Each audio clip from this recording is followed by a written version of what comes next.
नमस्कार साथियों, स्वागत है आपका बैंकर साथी चैनल में। साथियों, जीआईबी एग्ज़ाम से रिलेटेड वीडियोस आप बैंकर साथी चैनल पर देख सकते हैं और वीडियोस अगर आपको पसंद आते हैं तो उन्हें लाइक करें, साथ ही चैनल को सब्सक्राइब करें और बेल आइकन प्रेस करें ताकि आने वाली वीडियोस की नोटिफिकेशन आपको टाइमली मिलती रहे। इस वीडियो में हम डिस्कस करेंगे जीआईबी के पेपर 3 की यूनिट 20, जिसका नाम है definitions of SARFAESI act 2002।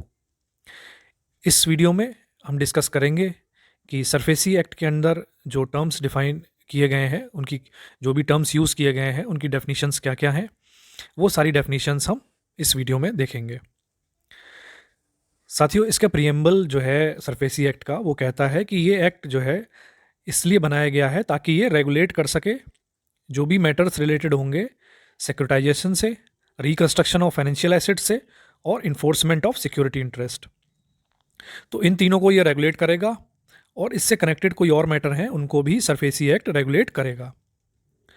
Appellate tribunal जो है उसको डिफाइन किया गया है। एपलेट ट्रिब्यूनल वो होगा जो कि कोई भी ऑर्डर अगर डीआरटी ने पास किया है, डेप्ट रिकवरी ट्रिब्यूनल ने पास किया है, और कोई पर्सन है जो कि उससे खुश नहीं है, तो वो उनके ऑर्डर के खिलाफ, डीआरटी के ऑर्डर के खिलाफ अपील कर सकता है एक अथॉरिटी के पास।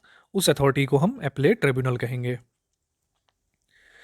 एसेट रिकंस्ट्रक्शन को डिफाइन किया गया है। An asset reconstruction means acquisition by an asset reconstruction company of any right और इंटरेस्ट ऑफ एनी बैंक और financial institution in any financial assistance for the purpose of realisation of such financial assistance.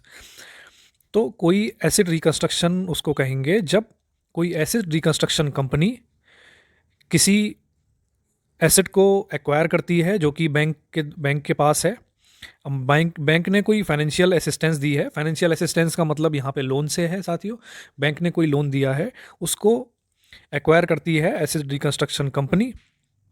किस लिए acquire करती है? For purpose of realisation of such financial assistance, ताकि इस loan को realise किया जा सके और उसको बैंक के जो ड्यूज़ हैं वो क्लियर किए जा सके। बैंक को डिफाइन किया गया है, जो भी बैंकिंग कंपनीज हैं, नेशनलाइज्ड बैंक हैं, कॉरपोरेट बैंक हैं, आरआरबीज हैं, ये सभी बैंक के परव्यू में आएंगे। बोर्ड, इस यहाँ पे जो बोर्ड यूज़ किया गया है, बोर्ड का मतलब सेबी से है, जो कि सेबी एक्ट 1992 में रजिस्टर है।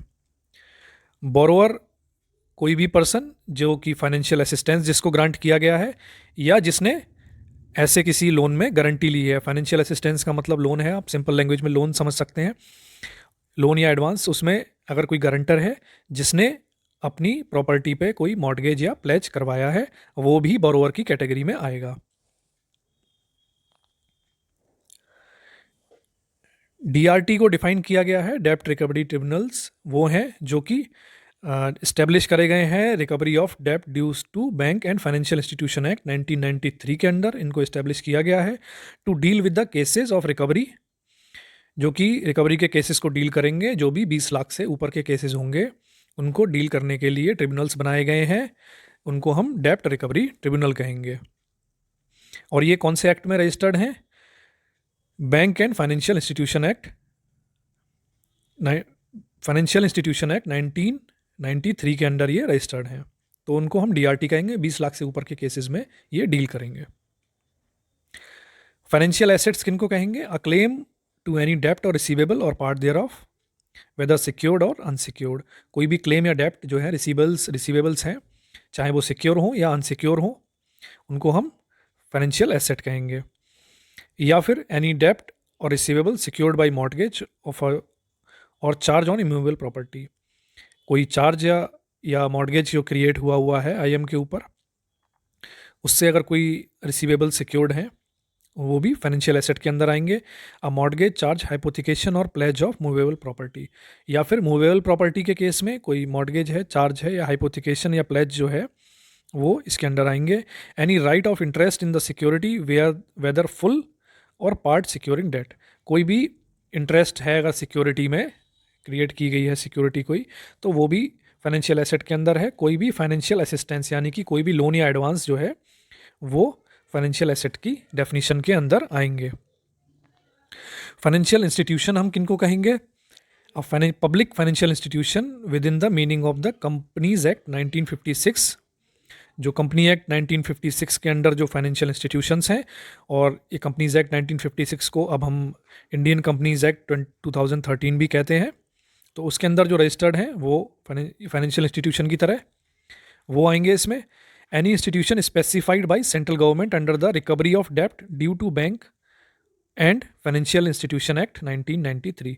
तो कोई भी जो फाइनेंशियल इंस्टीट्यूशन एक्ट के 1993 के अंडर जो इंस्टीट्यूशन रजिस्टर्ड हैं, या फिर जो सेंट्रल गवर्नमेंट के द्वारा रजिस्टर किए गए हैं बैंक या फाइनेंशियल इंस्टीट्यूशंस, वो सभी इसके अंडर आएंगे। The international finance corporation established under the international finance corporation status immunities and privileges act 1958। तो इंटरनेशनल फाइनेंस कॉरपोरेशन जो कि इस्टेब्लिश किए गए हैं एक एक्ट के अंदर जिसका नाम है इंटरनेशनल फाइनेंस कॉरपोरेशन एक्ट 1958, उसके अंदर जो रजिस्टर किए हैं वो भी इसके पार्ट होंगे, फाइनेंशियल इंस्टीट्यूशन कहलाएंगे। एनी अदर इंस्टीट्यूट और non banking financial company as defined in RBI act 1934। और इन सब के अलावा कोई और अगर इंस्टीट्यूट है या नॉन बैंकिंग फाइनेंशियल कंपनी है जो कि आरबीआई एक्ट 1934 में अगर डिफाइन है, तो वो भी फाइनेंशियल इंस्टीट्यूशन की कैटेगरी में आएंगे।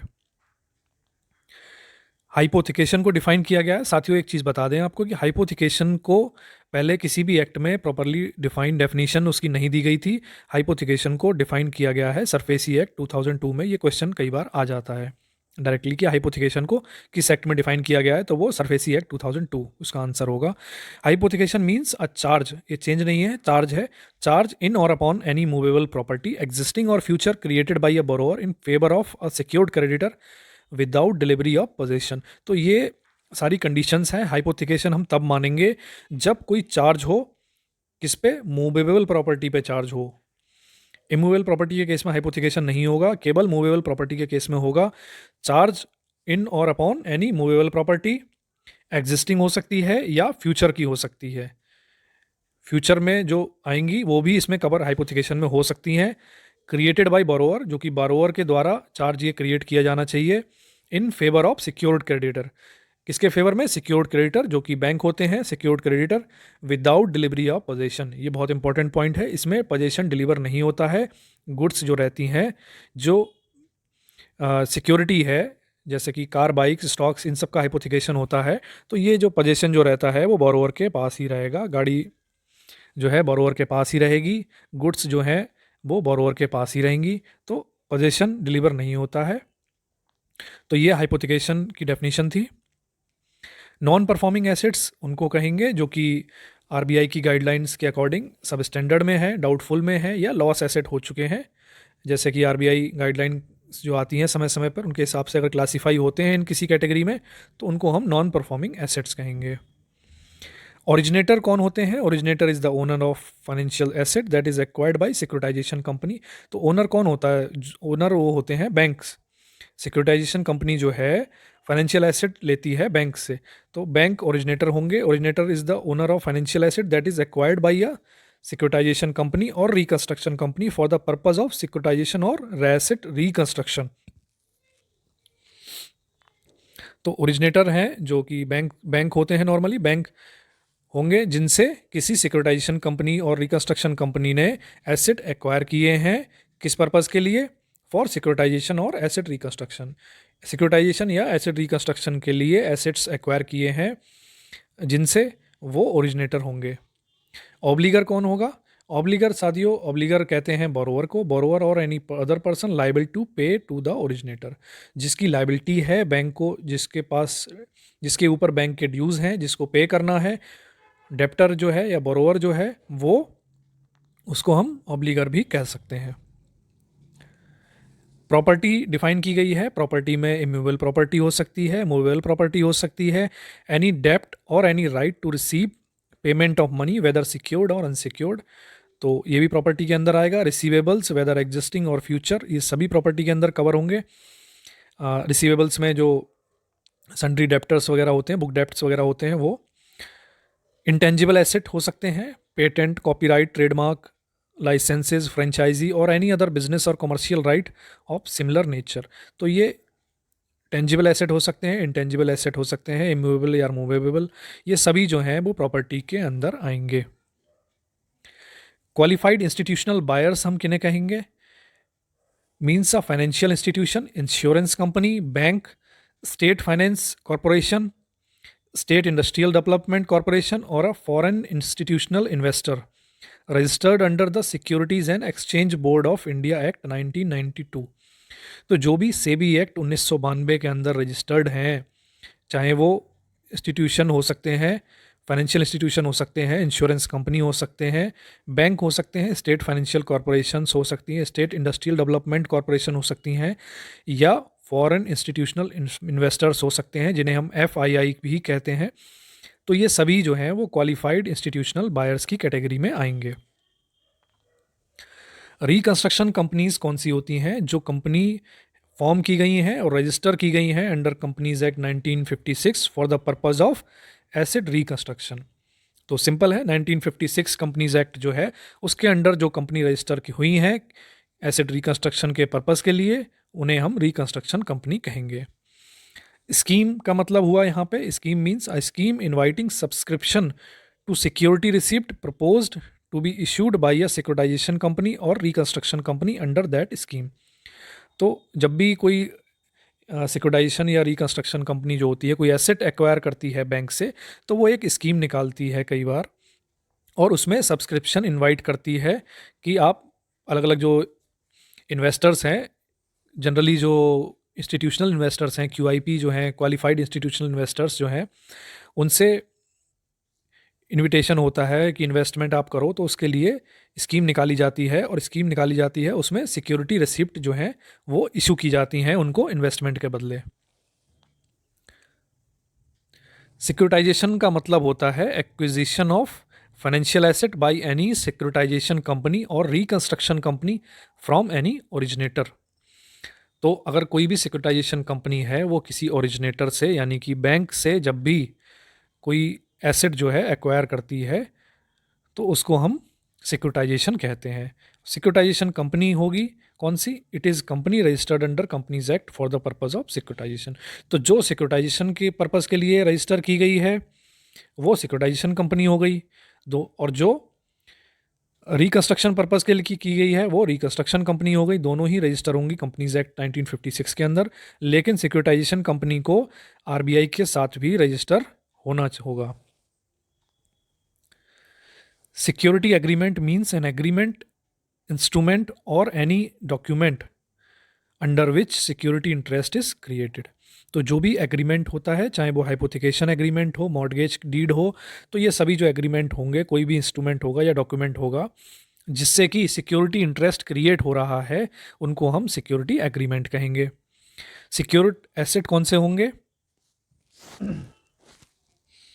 Secured asset means property on which security interest is created. तो जहाँ पे सिक्योरिटी इंटरेस्ट क्रिएट होगा जिस एसेट पे, जिस प्रॉपर्टी पे, उसको हम सिक्योर्ड एसेट कहेंगे। The power given by SARFAESI act to enforcement of securities are against secured asset only. तो जो भी सरफेसी एक्ट के अंदर जो पावर्स दी गई हैं वो सारी पावर्स जो हैं वो अप्लाई होंगी सिक्योर्ड एसेट पे ही, जिन पे सिक्योरिटी इंटरेस्ट क्रिएट किया हुआ है। जो प्रॉपर्टी कोई ऐसी है जिस पे चार्ज क्रिएट नहीं हुआ है, सिक्योरिटी इंटरेस्ट क्रिएट नहीं हुआ है बैंक का, उन पे सरफेसी एक्ट लागू नहीं होगा। सिक्योर्ड क्रेडिटर कौन होंगे? सिक्योर्ड मींस बैंक और फाइनेंशियल इंस्टीट्यूशंस और एनी कंसोर्टियम और ग्रुप ऑफ बैंक्स और financial institutions in whose favour security interest is created for due repayment by any borrower of any financial assistance. तो कोई भी bank, financial institutions, इनका group या consortium जो भी अगर कोई फाइनेंशियल असिस्टेंस देते हैं किसी बोरोवर को और अपना सिक्योरिटी इंटरेस्ट क्रिएट करते हैं, किसके लिए? ताकि उनका जो ड्यू रीपेमेंट है वो हो सके, तो ऐसे सभी जो इंस्टीट्यूशंस हैं उनको हम सिक्योर्ड क्रेडिटर कहेंगे। सिक्योर्ड डेप्ट वो डेप्ट हो गया जो कि सिक्योर्ड है किसी सिक्योरिटी इंटरेस्ट के द्वारा। और सिक्योर्ड इंटरेस्ट किसे कहेंगे? Any right, title and interest of any kind whatsoever upon the property created in favor of any secured creditor is called as secured interest। तो जो भी राइट, टाइटल या इंटरेस्ट जो क्रिएट किया जाता है किसी प्रॉपर्टी पे, तो उसे हम किसके फेवर में? सिक्योर्ड क्रेडिटर के फेवर में, तो उसे हम सिक्योर्ड इंटरेस्ट कहेंगे। अब स्पॉन्सर कौन होगा साथियों? Sponsor is the person holding not less than 10% of the paid up equity capital of securitisation company. तो कोई सिक्योरिटाइजेशन कंपनी है, उसका स्पॉन्सर जो होगा वो अगर उसके 10% से ज़्यादा इक्विटी कैपिटल होल्ड करता है, तभी हम उसको पर्सन को उस कंपनी का स्पॉन्सर हम कहेंगे। तो साथियों इस वीडियो में इतनी सारी डेफिनेशंस थी। ये इंपॉर्टेंट है, कई बार डायरेक्टली इनसे क्वेश्चन आ जाता है कि डेफिनेशन दी होती है, उसमें ऑप्शन दिया होता है, तो उसमें आपको टिक करना होता है। बहुत कई सारी डेफिनेशंस हैं, एक बार में याद होना मुश्किल है। आप 2-3 बार वीडियो अगर देखेंगे तो आपको ज़रूर आपको काफ़ी चीज़ें याद रह जाएंगी। तो साथियों इस वीडियो में इतना ही था, और वीडियो अगर आपको पसंद आया हो तो ज़रूर इसे लाइक करें, साथ ही चैनल को सब्सक्राइब करें, और वीडियो को ज़्यादा से ज़्यादा शेयर करें हमारे सभी बैंकर साथियों के साथ जो JIB एग्ज़ाम देने जा रहे हैं। Thank you.